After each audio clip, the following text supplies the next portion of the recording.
मित्रों, जन्म ही जिसका हुआ वियोग, तुम्हारा ही तो हूँ उच्छ्वास। चुरा लाया जो विश्व समीर, वही पीड़ा की पहली सांस। छोड़ क्यों देते बारंबार, मुझे तुमसे करने अभिसार। ये महादेवी जी की अपनी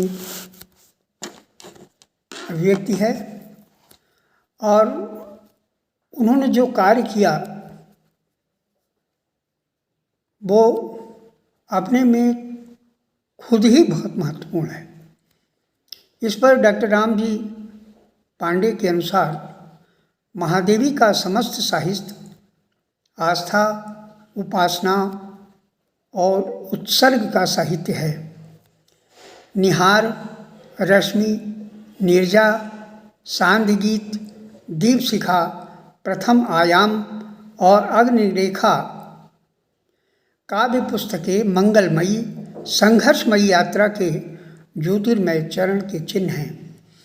महादेवी को संपूर्ण काव्य यात्रा न सिर्फ आधुनिक हिंदी कविता का इतिहास बनाने की साक्षी है, वरन भारतीय मनीषा की महिमा का भी वह जीवन प्रतीक हैं। उनके साहित्य में जीवन, जगत और आत्मा की भावना की एकता, तीव्र अनुभूति, संगीतात्मक प्रवाह और मनोरमता आदि के गुण समन्वित होकर घनीभूत रूप से मुखरित होते हैं। डॉक्टर पांडे लिखते हैं कि तब से लेकर आज तक कविता में कितने बदलाव आए हैं, लेकिन उन्होंने शुरू से लेकर अंत तक वही लिखा जो पहले था, वही बाद में भी रहा। अब तो कविता का नहीं, जीवन का ही छंद टूट गया है, लेकिन महादेवी ने अपना छंद नहीं टूटने दिया, न जीवन का, न मन का, न काव्य का। इसलिए अपने पूरे विश्वास के साथ रविन्द्रनाथ ठाकुर के ही स्वर में एक लाचलों की तरह लिख सकीं। पंथ होने दो अपरिचित, प्राण रहने दो अकेला। पंथ रहने दो अपरिचित, प्राण रहने दो अकेला। महादेवी जी की काव्य के अतिरिक्त बहुत सी पुस्तकें गद्य साहित्य में उल्लेखनीय हैं। अतीत के चलचित्र रेखाचित्र है, श्रृंखला की कड़ियाँ नारी विषयक निबंध हैं, स्मृति की रेखाएं रेखाचित्र है, विवेचनात्मक गद्य पथ के साथी संस्मरण है, क्षणदा ललित निबंध है, साहित्यकार की आस्था तथा अन्य निबंध, संकल्पित निबंध संग्रह, मेरा परिवार, पशु पक्षियों के संस्मरण और भाषण, संभाषण और चिंतन के क्षण आदि हैं, जो साधकों के लिए अमूल्य धरोहर कहा जा सकता है। जग के उर्वर आंगन में बरसों ज्योतिर्मय जीवन, जग के उर्वर आंगन में बरसों ज्योतिर्मय जीवन, बरसों लघु लघु तृण तरु पर, हे चिर अनन्य तनि नूतन, हे चिर अन्वय तनि नूतन। जग के उर्वर आंगन में बरसों ज्योतिर्मय जीवन, बरसों लघु लघु तृण तरु तर पर, हे चिर अन्वय तनि नूतन। सफल वक्ता के रूप में वो कुशल थीं। अपने छात्र जीवन में भाषण, वाद विवाद प्रतियोगिताओं में कुशलतापूर्वक भाग लेती और सफल भी होती थीं। इसलिए उनकी कविता में कहती हैं, बरसों ज्योतिर्मय जीवन। उनकी कल्पना और उनकी अनुभूति उनको सशक्त करती है। इसीलिए वो अपने दीक्षांत भाषणों में भी शिक्षा, संस्कृति, राष्ट्र, नारी आदि विषयों को बखूबी बोलती रहीं। 1934 में महात्मा गांधी द्वारा इंदौर साहित्य सम्मेलन में शेक्सपियर पुरस्कार प्राप्त होने के बाद दिया गया भाषण बहुत महत्वपूर्ण रहा। 1953 में लखनऊ की विधानसभा में प्रयाग के कुंभ दुर्घटना के दायित्व पर दिया गया भाषण बहुत सराहनीय रहा। 1953 में ही उदात्त तथा साहस की अभिव्यक्ति के लिए चर्चित यह भाषण साहित्य अकादमी के उद्घाटन समारोह में संस्था के सांस्कृतिक नाम तथा अंग्रेजी भाषा में उसकी कार्रवाई होने के विरोध में दिया।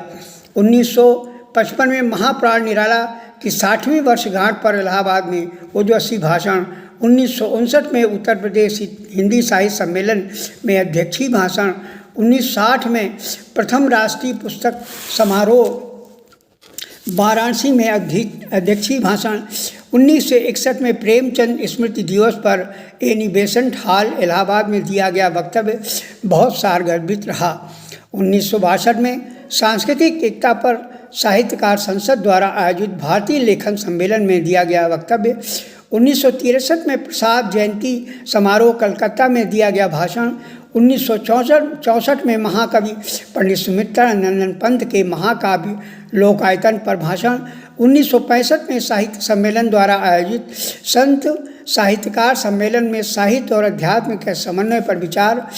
पंत जी की 66वीं वर्षगांठ के समारोह में एनी बेसेंट प्रयाग में अध्यक्षीय भाषण तथा प्रयाग संगीत समिति महाविद्यालय में दीक्षांत भाषण।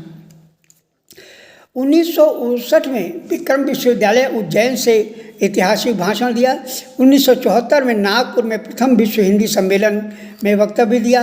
1976 में आपातकाल का मुखर विरोध तथा अपने क्रांतिकारी भाषण में कहा कि हम सब की जबान में ताले लगे हुए हैं और देश कारागार बन गया है।